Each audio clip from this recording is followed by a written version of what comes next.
Hello guys, আজকে আমি দেখাবো কিভাবে আইএফআইসি ব্যাংকে অ্যাপ্লাই করা যায়। সো আপনি খুব সহজেই আপনার মোবাইল ফোন থেকে অ্যাপ্লিকেশন করতে পারেন। এছাড়াও আপনি চাইলে আপনার পিসি থেকেও কানেক্ট করে নিতে পারেন। So let's go. মোবাইল থেকে যারা করবেন অবশ্যই আপনারা আপনাদের গুগল ব্রাউজারে ওপেন করে নেবেন, এন্ড দেন সেখানে লিখবেন আইএফআইসি আইএফআইসি ব্যাংক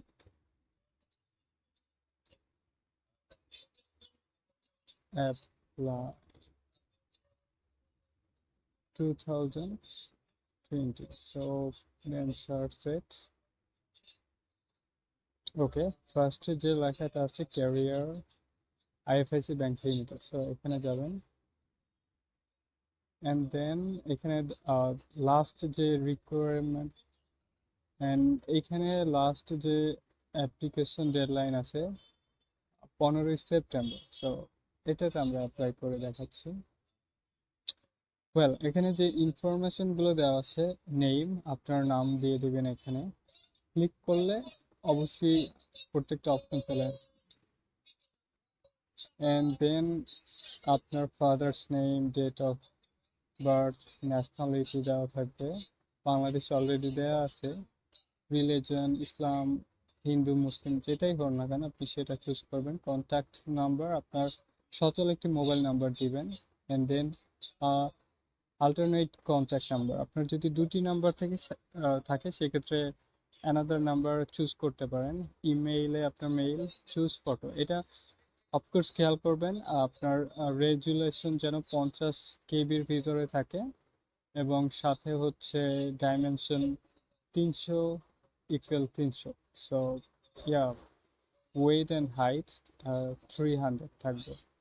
সো এই ডান সাইডে আমরা দেখতে পাচ্ছি মাদার্স নেম, ম্যারিটাল স্ট্যাটাস, এখানে ক্লিক করলে single, gender of course male, national ID number দিবেন, রেসিডেন্স ফোন, আপনার পরিবারের কারো ফোন নাম্বার দিয়ে দিতে পারেন, আব্বু বা আম্মু যাদের কাছে আসলে একটি ওপেন নাম্বার আছে। ব্লাড গ্রুপ, আমার ব্লাড গ্রুপ এ পজিটিভ। সো এই তো এই ইনফরমেশনগুলো গেল। সো চুজ ফাইলে গিয়ে হচ্ছে একটা আপনার ফটো চুজ করতে পারেন। সো আমার একটা ফটো এখানে আছে, এই যে দেখেন ফটোটা 28 কেবি। সো 50 কেবির ভিতরেই আছে। তাহলে আমি এটাকে সিলেক্ট করে দিলাম, চলে আসছে ওই যে। সো প্রেজেন্ট অ্যাড্রেস, আপনার বর্তমান অ্যাড্রেসটা দিয়ে দিবেন। সো এটা আপনি এখন বর্তমানে যে জায়গায় আছেন সেটা দিয়ে দিতে পারেন। পার্মানেন্ট অ্যাড্রেস আপনার হোম ডিস্ট্রিক্ট, যেখানে আপনি বড় হয়েছেন সেটা দিবেন। হোম ডিস্ট্রিক্ট আমার বরিশাল দিলাম।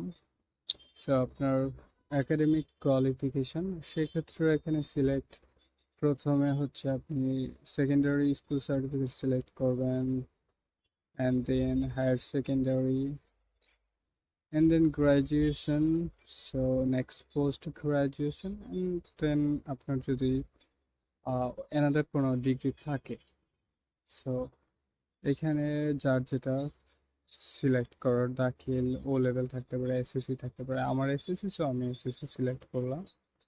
এখানে হচ্ছে এসএসসি, আপনার যেটা থাকবে সেটা সিলেক্ট করবেন। গ্রাজুয়েশন, অনেকে বিএ অনার্স থাকতে পারে, বিবিএ থাকতে পারে, যার যেটা সেটাই সিলেক্ট করবেন। আমি বিবিএ সিলেক্ট করলাম। সো পোস্ট গ্রাজুয়েশন যার যেটা থাকে, আমার এমবিএ। সো হ্যাঁ, অ্যান্ড দেন পাসিং ইয়ার গুলো সিলেক্ট করবেন। ইনস্টিটিউশন, ফ্যাকাল্টি, ডিপার্টমেন্ট, এখানে ইনস্টিটিউশন দিতে পারেন, ফ্যাকাল্টি অথবা ফ্যাকাল্টি দিতে পারেন। সো আমি এখানে ডিপার্টমেন্ট নাম দিতে পারেন। এখানে ইউনিভার্সিটি, যেহেতু এসএসসি বোর্ড সিলেক্ট করবেন, এসএসসিতে বোর্ড, ইউনিভার্সিটি, এখানে অনেকগুলো ইউনিভার্সিটির নাম দেওয়া আছে, আপনার যেটা ইউনিভার্সিটি চুজ করতে পারবেন। আর সেক্ষেত্রে যাদের ইউনিভার্সিটির নাম নেই সেক্ষেত্রে আপনারা আদার্স চুজ করে এখানে জাস্ট আপনার ইউনিভার্সিটির নামটা দিয়ে দিবেন।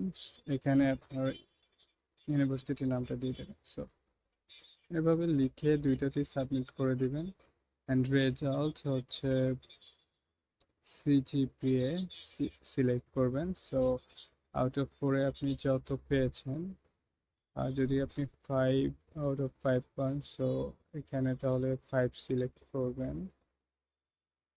ওয়েল, সো এরকম করে বাকিগুলোতে দিয়ে দিবেন সিলেক্ট। এখানে মেজর যেটা থাকে, সো আমি এসএসসিতে বিজনেস স্টাডিজ ছিলাম, আমি এখানে আছে সবগুলো এটা আছে। সো এই যে এখানে বিজনেস স্টাডিজ, আর ইউনিভার্সিটির ক্ষেত্রে সাবজেক্ট আছে। অ্যান্ড দেন প্রফেশনাল কোয়ালিফিকেশন, যদি আপনার প্রফেশনাল কোনো ডিগ্রি করা থাকে সেক্ষেত্রে অ্যাড করে দিতে পারেন। জব এক্সপিরিয়েন্স, যদি কোনো জব এক্সপিরিয়েন্স থাকে কিংবা রানিং কোনো জবে থেকে থাকেন সেক্ষেত্রে অবশ্যই এখানে কোম্পানির নাম দিবেন। এমপ্লয়ার এই অপশনে ডেজিগনেশন, আপনার পদবি, এখানে ফর্ম কবে থেকে জয়েনিং ছিল, স্টিল রানিং কিনা বা শেষ কবে, অ্যান্ড দেন জব সামারি, জবটা সম্পর্কে একটু ডিটেলস লিখে দিতে পারেন।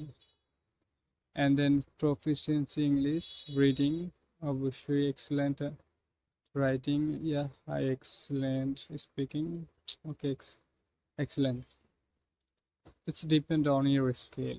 সো এখানে একাডেমিক ডেস্টিনেশন যদি থাকে, এক্সট্রা কারিকুলাম অ্যাক্টিভিটিস যদি কোনো সংগঠন ইউনিভার্সিটিতে করে থাকেন বা আদার্স কোনো সংগঠনের সাথে যুক্ত থাকেন সেক্ষেত্রে উল্লেখ করতে পারেন। Computer skill if any, so এখানে আমাদের যেগুলো রিকোয়ারমেন্ট থাকে এমএস ওয়ার্ড, এমএস এক্সেল, এগুলো আমরা সিলেক্ট করে দিতে পারি।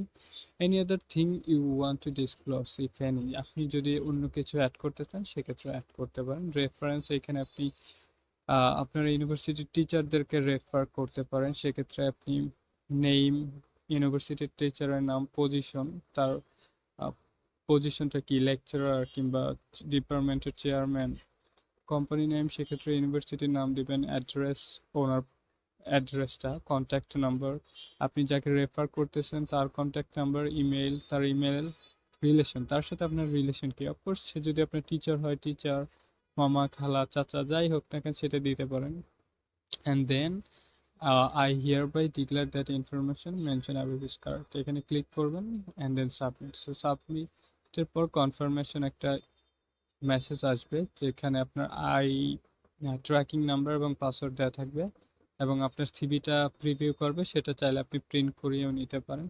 সেক্ষেত্রে যদি কোনো ইনফরমেশন ভুল থাকে সো আপনাকে সেটা রেড মার্ক করে জানিয়ে দেবে, then you can correct it. So yeah, এভাবেই অ্যাপ্লাই করা যায়।